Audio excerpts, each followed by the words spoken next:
Guys, good day. Mag-debake tayo guys.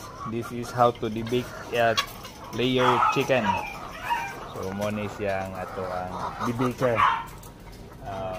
Manghumot na siya sinugba guys. Tanawa guys atong tanaw na kung saon pag tanggal siyang sungo para iwas tosik sa itlog.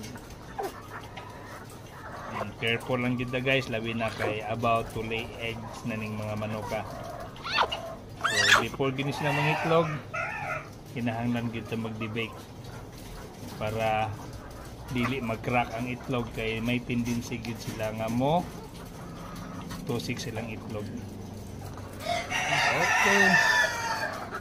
Nana ang mga kinuhaan guys sa tanawa ilang mga naong. Wala na deform ilang. So gwapo rin pagkakuha guys. Gwapo gud ang nagatiman ang kaning nagkuha na guys. Okay. Happy backyard farming. Kani sila waiting. Okay, babo.